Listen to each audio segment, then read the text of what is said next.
Today is day 24. I had to check.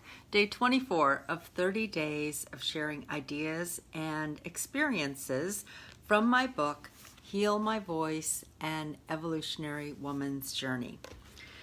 So the story today that I'm focused on is about the Tender Voices Project. It was called Tender Voices, True Stories by Women on a Journey of Love.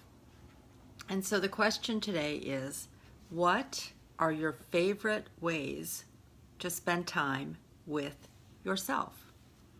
What are your favorite ways to spend time with yourself?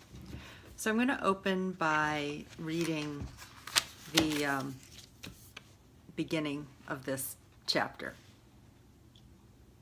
There's a brilliant 5-minute video called How to Be Alone, filmed by Andrea and written and performed by poet, singer, songwriter Tanya Davis. It explores the idea of nurturing and developing the skill of being alone. Tanya suggests we start by making a list of acceptable places to be alone. The bathroom, the coffee shop, the library, prayer and meditation are more acceptable places. Then her poem invites you to take yourself to dinner with linens and silverware. Take yourself dancing and dance like no one is watching. In one of the scenes, she is sitting on a bench alone and talks about how this creates a space for an unexpected conversation. She says, "It may never have happened if you weren't there sitting by yourself." And if you're happy in your head, then solitude is best and alone is okay. It doesn't mean you're not connected. Take silence and respect it. There's a tendency in our culture to look outside of ourselves, to fill time that could be spent alone. The best way to discover your own path is to develop a relationship with yourself, to cultivate self-love, and to spend time in solitude. That is where love begins. During the Voices of Love project, self-love became a major focus. Even the name Tender Voices emerged as the title because of the tenderness that was in each of our stories. Each woman courageously showed how to keep your heart open and what we can all learn from love. Elizabeth St. Germain and I hosted a weekly blog talk radio show called Voices of Love. In every conversation with every guest, there was a thread of dialogue about self-love. We didn't really plan it that way. It just happened. Self-love is where the conversation of love begins. Yeah, can you feel that? You know, it was interesting when we started this project and we were talking Voices of Love, so much of the conversation before we gathered was more focused on romantic love. It's funny, it's kind of like the word desire. We hear desire and what comes up? Conversations about sex, about being in relationship with someone.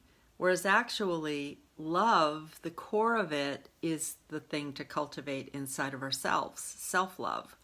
And desire is actually getting involved with your passion, your purpose, the thing that lights you up, turns you on, where you walk through the world that way. You know, where it's like being in relationship, but it's also being in connection with nature and your work and your creativity. You know, that's where to like really connect with desire, with self-love. A couple of things I thought I would share with you today are, I had a birthday a few days ago, and this year I connected with a friend to do a meditation together. That was it. And then I went out into the world to wander. Now I had a beginning place. There was a coffee shop in Edmonds, Washington that I had a desire to explore. I really wanted to spend some time writing on that day. Like that's just, I was just tuning in. How do I want to spend my birthday? What is it that I want to do? I had an invitation that came later in the day to come for dinner. I was just in this place of wandering. I was immersed in the writing. I had found a cupcake, which is one of my desires. I was cultivating this space of love. And then it was a rainy day, and I just decided to pull up the hood of my jacket and kind of walk throughout the town of Edmonds. I explored a bookstore there. I went into Starbucks and got my birthday coffee.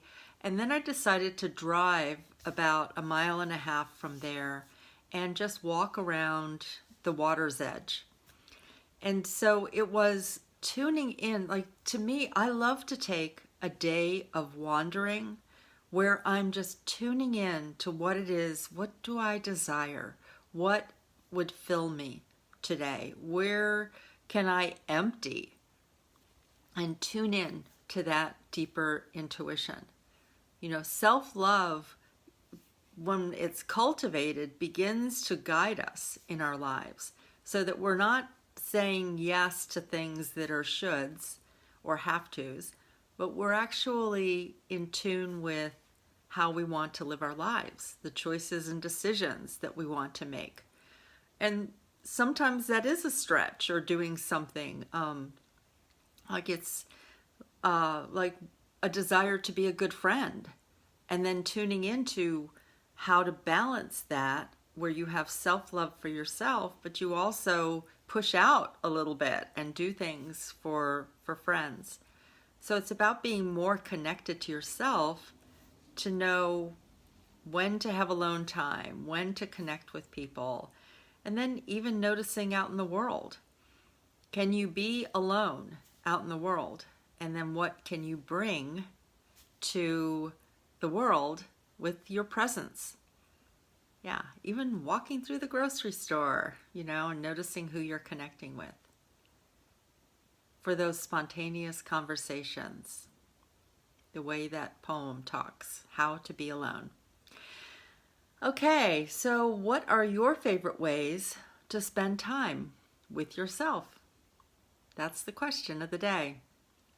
If you want to read more of the stories, go to Amazon. Heal My Voice, An Evolutionary Woman's Journey is there in paperback and on Kindle. So I will see you tomorrow for day 25 of 30 days of sharing ideas and experiences. So much love. Mwah.